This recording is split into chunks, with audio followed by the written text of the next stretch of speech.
What's going on, y'all? It's Big Brother 749 coming back at you with another video. I was just watching this thing that went on earlier today, where Martin Luther King's children and granddaughters, along with other civil rights leaders, marching in Washington D.C. today, fighting for voters' rights, demanding the Senate to remove the filibuster and pass voting rights legislation, and they want these politicians to pass the Voting Rights Act, and Republicans don't want to do that. And I want to talk about that real quick. And while I think it's good that they're fighting for human rights, at the same time, I think it's sad that even in 2022, they're still doing the same thing their dad has done, and things still hasn't changed. And this could be confusing because up until now, I thought we all had rights to vote. And this is kind of crazy. This is 2022, not 1965.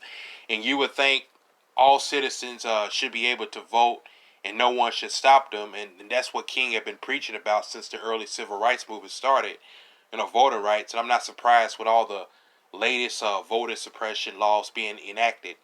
And I'm feeling like, why are we still fighting this same battle almost 60 years later? We should have been past that. And I know it's hard for young folks from today's generation to imagine this country being a place where it was illegal for blacks to vote, but that's how it was until 1965. And I also think it's sad how, since Dr. King's been gone for a very long time now, he never got to see all the love everyone has for him now.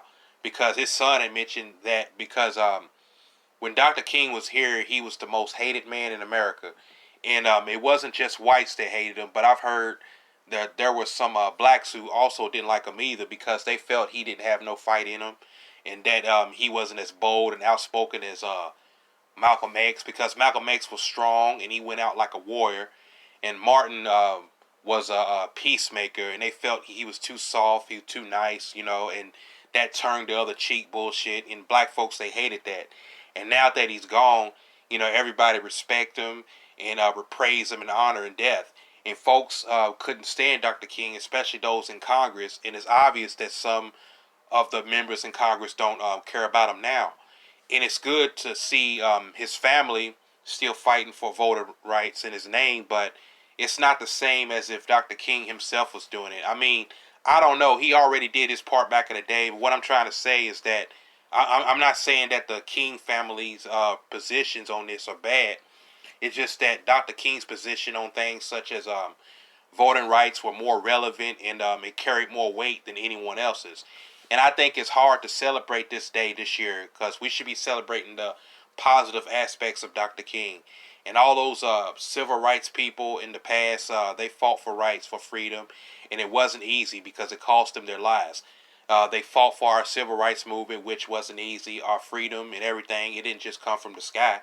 Like Abraham Lincoln, it cost him his life. John F. Kennedy was shot and killed. The youngest president we've had up to date. Martin Luther King, it cost him his life. They killed him because he wanted every human being to be free, which cost him his life. And it's sad. It cost them all their lives. It's really sad. And supporting voting rights is a good thing, but this should be a time where this shouldn't even be an issue. This is 2022. You think we'd be past that and we'd be more advanced by now.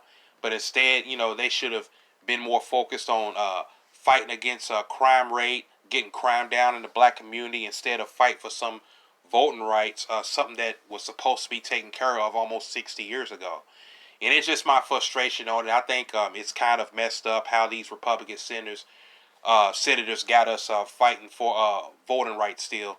But Joe Biden's trying to get rid of the filibuster to protect the voting rights, trying to pass that voting right act, and Trump is running. So I don't know. It's going to be a tough election, a close election. I don't know if he's going to win. If the Republicans win the House, they're going to impeach Biden, I heard. And there's a speech I like that Dr. King said a friend posted on his Facebook, which could pertain to Trump and be addressed to Trump, when Dr. King said, "We need leaders not in love with money, but in love with justice, not in love with publicity, but in love with humanity." Think about it. But that's just my take on it. This is Big Brother 749 signing out. I'm out. Peace.